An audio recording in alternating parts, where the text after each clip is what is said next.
Hi, everyone. My name is KC Esper, and I am the managing editor of American Healthcare Leader.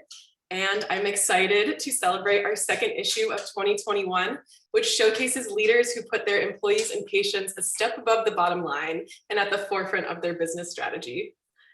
At American Healthcare Leader, we bring together inspiring and successful leaders in the healthcare industry to share their stories, learn from each other, and connect. And of course, that's why we're here today. Our guest interview is AHL's 2021 Prioritized People issue cover star, Christine Pabst. Christine is the Director of Employee Benefits at American Electric Power. She has more than 20 years of human resources experience focused primarily in benefits design and management. She oversees a team of 7 in her current role, and prior to joining AEP, served as Senior Benefits Manager in the hospitality industry for Cameron Mitchell Restaurants. She resides in Columbus, Ohio with her husband and 2 children, and in her spare time, she enjoys boating and traveling with her family. And we're so honored to have you here today with us, Christine. Thank you so much for being here. Thanks for inviting me, Casey. I appreciate it. So before we get started, I want to note to our audience that if you have any questions for Christine during the interview, please feel free to drop them in the Q&A box, and we'll get to them during our Q&A session following the interview. And if you have any thoughts, drop those in the chat as well. So to start things off, how have you been? Now that the world is opening up again, do you feel refreshed? I do. You know, I've been well. All things considered, over the last year, I find myself to be extremely blessed. As you can see, I'm still working from home. We've been able to do that very effectively as an organization and maintained good health, which is what you can ask for during this time. You know, Casey mentioned I have a couple of kids, so we're back full on in summer activities, hockey and dance and traveling, and like you said earlier, just really getting refreshed to be back out in the world. Yes, it feels so good now that we even have that option. But so I want to talk a little bit about, we mentioned your background a little bit in your bio, but I just want to talk about how, you know, throughout your story, which I encourage people to read, we'll drop it in the chat if you haven't already, which you should have. You had this unique position to really put yourselves in the shoes of the people that you were taking care of. So I was wondering if you could tell us a little bit about the turning point in your career, your past experiences, and how that has helped you become a more empathetic leader. For sure. So, you know, I think what's interesting as I reflect on my career in benefits is that I never set out to be a benefits professional. If you looked at my high school yearbook, I was going to a different university and I was going to be a nurse. I knew I wanted to help people, but ultimately I hated blood. So I'm not sure why I thought that would ever be a good fit for me as a career. And so, you know, when I started school, I thought about doing hospital management and things like that could get me close with having, you know, the blood issues. Little did I know what my future would hold and how many needles I would see in a very short period of time. I'm cool with blood now. I can handle it. But yeah, looking back, you know, I didn't set out to go into benefits. I was interested in HR. I worked in college as an HR professional, and, you know, my first job just happened to be in benefits. And was there for a short period of time. Wouldn't say that it was anything I was as passionate about, but really led me to an opportunity with a local fine dining restaurant company in my first major role in benefits as a benefits manager for Cameron Mitchell Restaurants.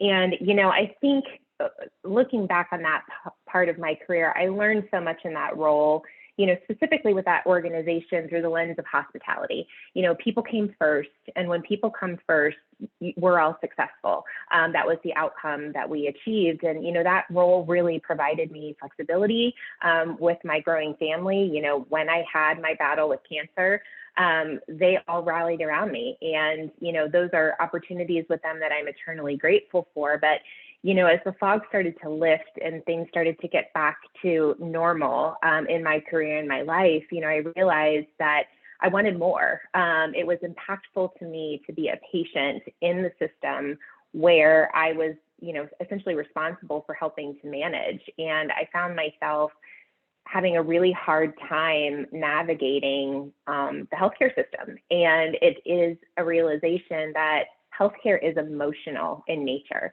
As much as we want it to be about being consumers and being wise things, I struggle with that a little bit because I think that at its core, it's emotional. You're looking for support as much as you know, or you think you know about the process. It's different for every individual. So, coming over to AEP just seemed like the right step for me. I came over as an individual contributor, but when I read the opportunity description, it was all about strategy. And that was what I enjoyed most about my job, less about the administrative day-to-day, and working for a large organization, was my key to that.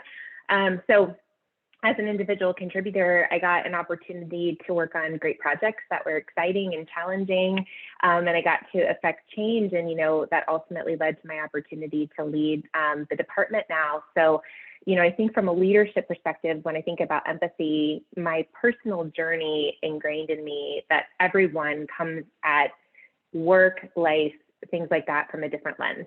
You never know exactly what someone has gone through. And so, when I think back on my healthcare journey, and I remember feeling as a patient at the grocery store, just thinking, what do people think? I have no hair, I'm wearing a scarf, I have 2 small children, and just thinking, what do people think of that? And it was a recognition for me that you never know what's one level underneath. So everybody comes at their work and their life through a different lens. So you'll hear me say often that my journey doesn't define who I am as a person, but it certainly helped to shape who I am. And so I try to think about that when I'm interacting with my staff or employees.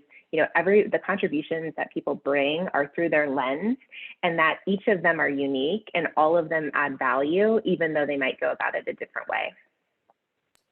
So when you first started realizing that you could really effectuate change in your job and your career, what was sort of in pulling from your past experiences, what was your first order of business? What were you like, this is something that needs to change for everyone. This is what I want to do for people.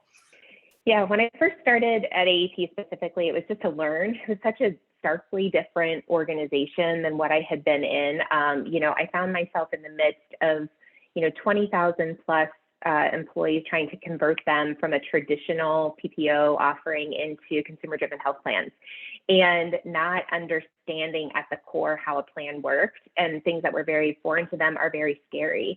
So I spent a lot of time, kind of absorbing, asking questions, learning more about our employees and our organization, and really realized that at its core, benefits are hard to understand. And so people's perceptions about their benefits are informed by their experiences. And so, really a focus on education.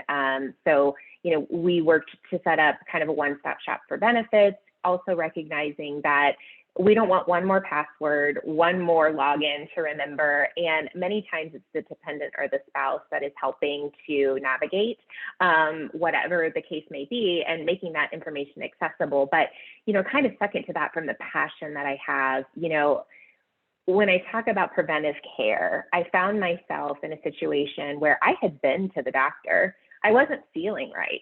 I had a primary care doctor. I saw him several times. I asked questions. I left without answers and chalked it up to being a tired mom, and let that go for quite some time. And so, preventive care is important, and at the forefront of what we do, but specific to after, things kind of evolved with my journey, and specific to AEP, preventive care and the coverage that we need to provide under Affordable Care Act and things like that is not new. There are certain requirements that we have to hold on to, but taking that a step further. So when I think about, I mentioned the consumer-directed health plans and that transparent plan design, that's a lot of out-of-pocket costs for our employees.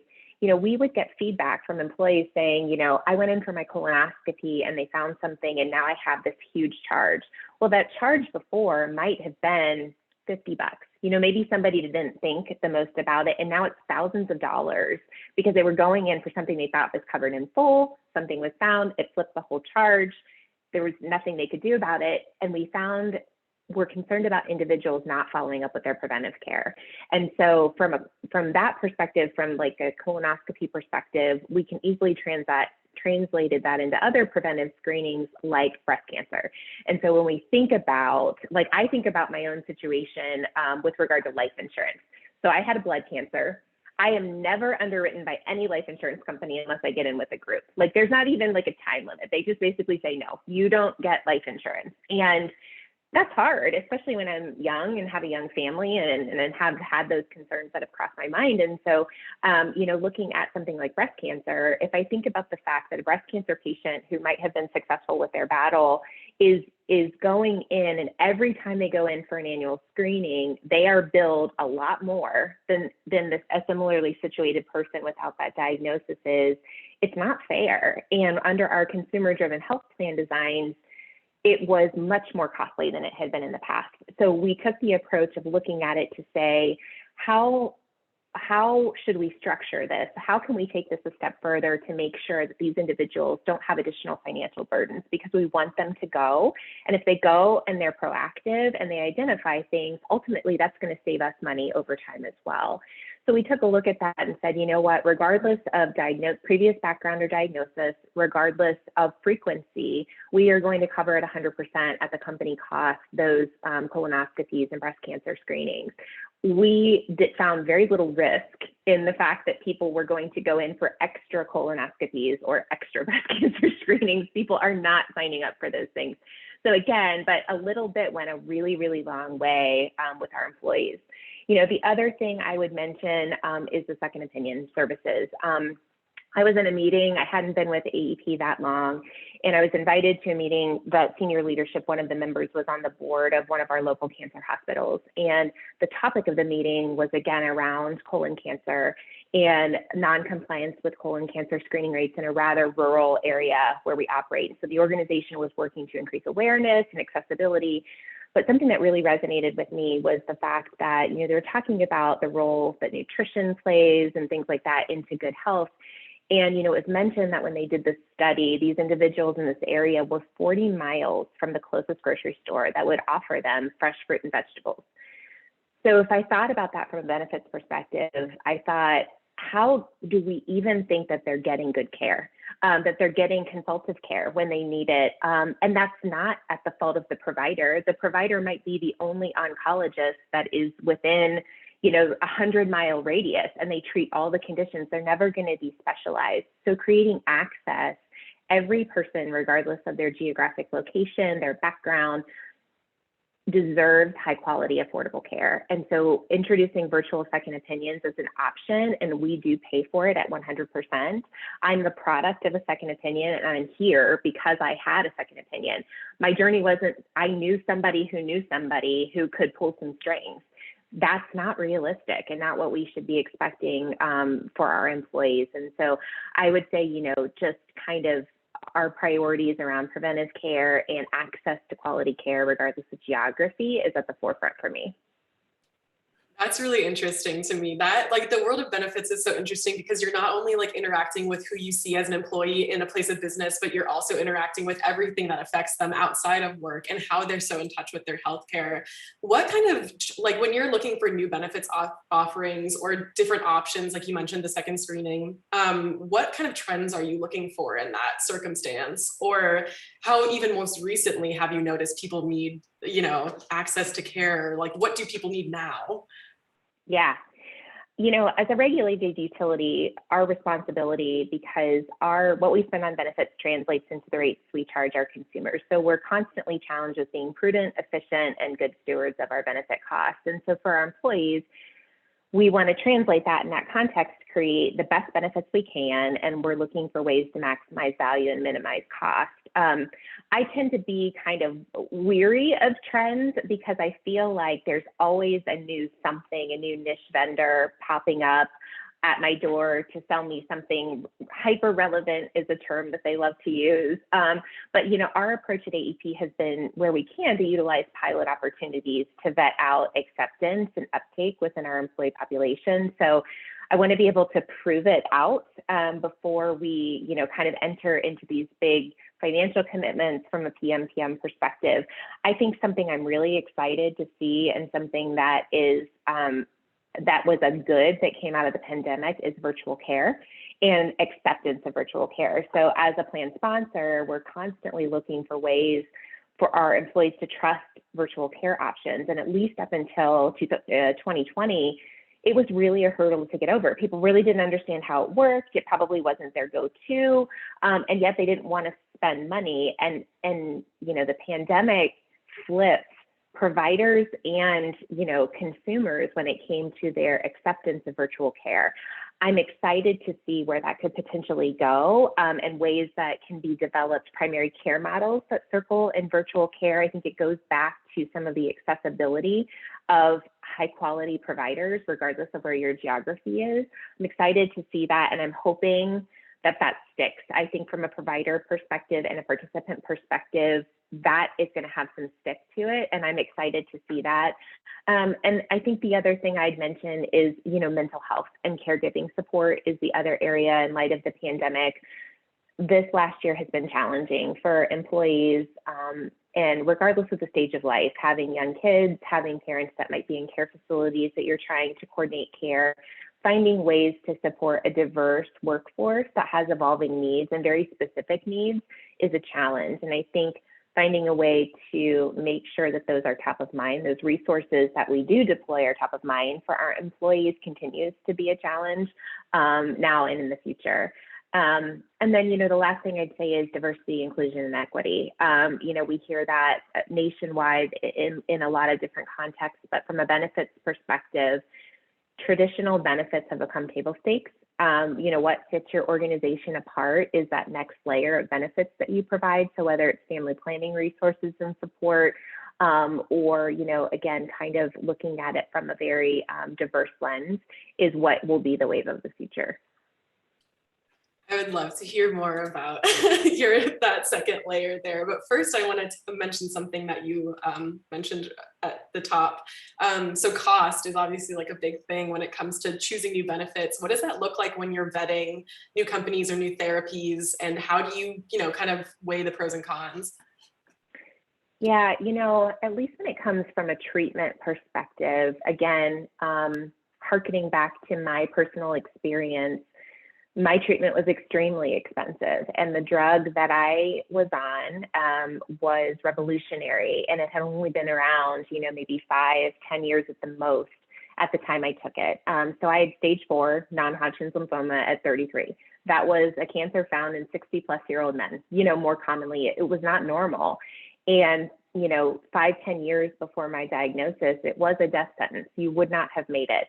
And, the therapies, specifically in anti-antibody therapy, that helped boost the effectiveness of the chemo was ultimately what saved my life. And so for me, looking through that lens, it doesn't become easy because these therapies are extremely costly. But at the end of the day, our approach is to rely on the experts. I'm not a clinician. My team is not a clinician. So we try to make sure our vendor partnerships are strategically aligned and leave it to them. Cost can be one component of it. So what we try to do is we look more towards the core of what we provide. So we look at utilization, we look for anomalies and things like our prescription medications. Prescription drug companies have become very savvy manufacturers at compounding drugs and making them really expensive. And it's Aleve and Nexium together, and they're charging thousands of dollars for it. So we aggressively manage our plan in that way to identify those anomalies to give us the runway to allow for the new therapies that come to market. One that comes to mind right now is, I think it's a cystic fibrosis drug that recently came to market. It is extremely expensive, and it is an ongoing thing. It's nothing that will taper over time. But if you look at that in isolation, you lose the whole picture. So what this drug is improving is it's decreasing medical claims. It's increasing the quality of life, which is likely increasing quality of life within the household. So, my perspective has been you just can't focus on the price within a single line of business. There's usually a lot more to the story that needs to be uncovered. You mentioned that the telehealth is obviously like a bigger thing here. Virtual care is a bigger thing now. What is your hope and maybe your future forward sense for benefits? What do you think will really come, be more in the spotlight as time goes on? Yeah. So I think I mentioned this at the beginning. Our healthcare system is bifurcated. It's frustrating. People don't trust the payers, the insurance companies, the physicians are overwhelmed. And so when I think about it like it's kind of like throwing darts, at a dartboard, when you have a health concern, you're left on your own, you WebMD and self-diagnose and maybe do something and maybe do nothing, take a guess at which provider can help. So, my hope is that we can identify ways to deliver a more integrated and holistic experience. And again, that goes back to regardless of geography, ethnicity, or income. I think the best way to do that is to look for vendors that are aligned with your company's vision and strategic objectives for your employees. Does their mission and approach fit what you feel is best for your organization? So as I think about how we look for our partnerships, I'm looking for people who are focused on those same things. Are they looking at the diversity, equity, and inclusion? Are they looking at cost control? Are they looking at the holistic perspective, and how are they delivering value to our employees?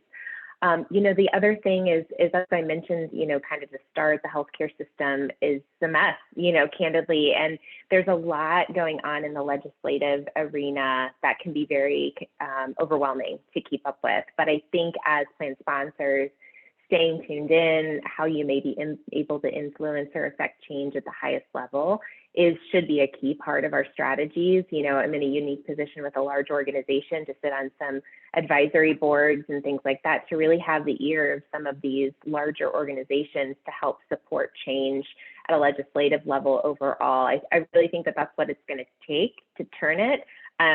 Feels like, how are we ever going to get there? But that is my hope for the future, for some changes from the top that help us to get better aligned. Definitely. I have one more question before we jump into our Q&A, because I think it's so important. You're approaching your job from so many angles, like as a patient, as a mother. How do you think that other leaders in your space specifically, or in general, can, be more empathetic to the people that they're serving? Or like, how can, what steps can they take to make their employees and patients, et cetera, feel really taken care of in their jobs? Yeah. So I mentioned this before, but I think starting with the recognition that there's just not a one-size-fits-all approach to benefits. It's key to recognize that, I think, and yet it's easy to become overwhelmed with new offerings, budget constraints, lack of support. You're trying to create something out of nothing many times, and I think that can be very overwhelming. For many of us, it's difficult. I always describe it as the belly buttons that we serve. So when I think about our employee population, it's not just the employees, it's everybody that's on their plans, it's our retirees and their dependents. And, I have 70,000 belly buttons that I'm ultimately responsible for in our population. And that can be very hard to make sure that they feel seen or heard. But my approach from a leadership perspective is to make sure that, usually if something makes it to my level, that employee is exhausted. They're frustrated and they're feeling like they're being bothersome to you in many cases, because they're feeling like they're out of options. So for every one of those, there's 10 more that are likely feeling the same way and just maybe not getting to my level. So, really making the contact with the employee to reiterate that them raising this issue is helping others, acknowledging that what they've done many times helps us uncover a miss in the process, or something that's wrong and needs to be addressed. And what they're doing is helping to relieve the stress that they've experienced from other employees. So like to, kind of make that a focus as we do interact with those. And, the reality is with a team of 8, we can't be that person for 70,000 people. It just wouldn't be realistic. So again, going back to aligning our vendor partnerships, the best way to make employees feel supported is to make sure that those relationships are aligned with your core values, and even a step further, making sure that, we are actively managing those partnerships to make sure that we're getting our expectations met from a service perspective for our employees.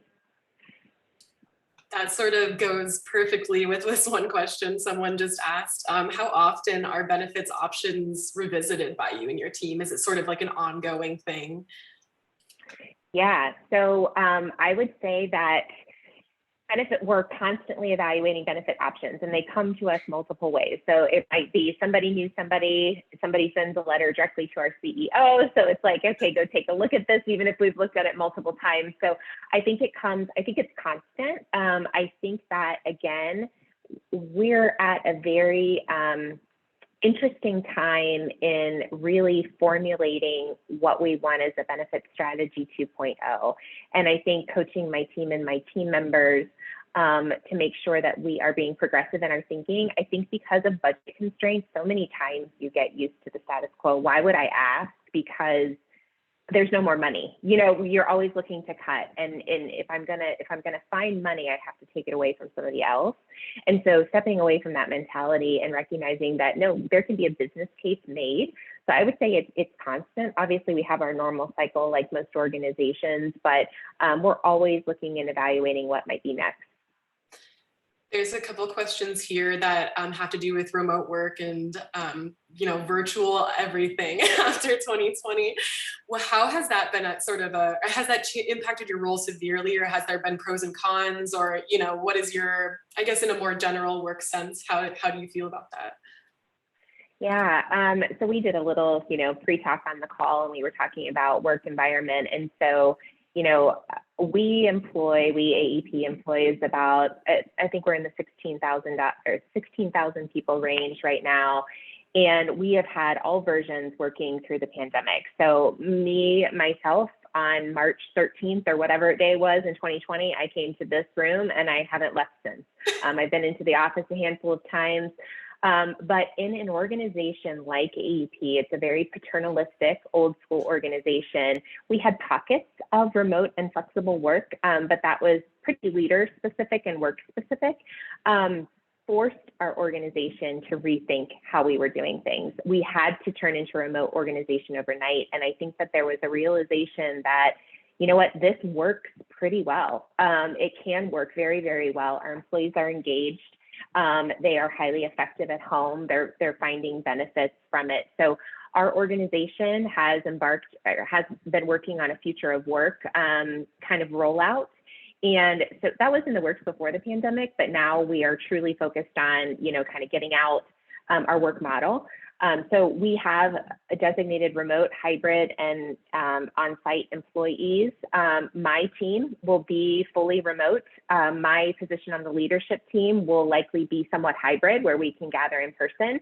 But fortunately, as a leader, I'm just going to find ways to bring my team together to interact differently. So that's at my discretion as a leader. We have to figure out exactly what that looks like for our team, but I will miss them. I'm personally driven by that personal interaction, and yet they are all very happy, and I am at times as well, working remotely. Yeah, right. That's great. So I think we have one more question before we have to wrap up here, but what are your thoughts? And this is kind of going back to you're saying there's like always the baseline benefits, and then there's like a second layer of benefits that you can like really tap into to make them shine. Someone here asked about what are your opinions with parents and women when it comes to childcare, and I'm sure that's like a whole wealth of things that go into that. But on top of that, like, how are you taking care of, these different groups of mothers, of Black and brown people who are at AEP? Like, how are you making sure that they're really like noticed and taken care of as well? Yeah, so at AEP, we have a lot of employee resource organizations. And so we call them our ERG groups that are managed out of our diversity, equity, and inclusion group. But we have groups that are specific to whether it's African American, whether it's working mothers, LGBTQ, kind of all of those different organizations. Our ERGs, we have not traditionally in benefits tapped into our ERGs from a benefits perspective. They've operated alongside, our employees participate, but we're finding ways that we can better integrate. We're also finding them to be great for our pilots.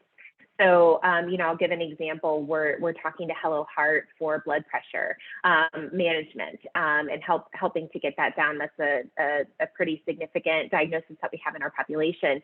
And we've identified our African American ERG group to say, what do you guys think about this? We know that you're disproportionately affected by high blood pressure.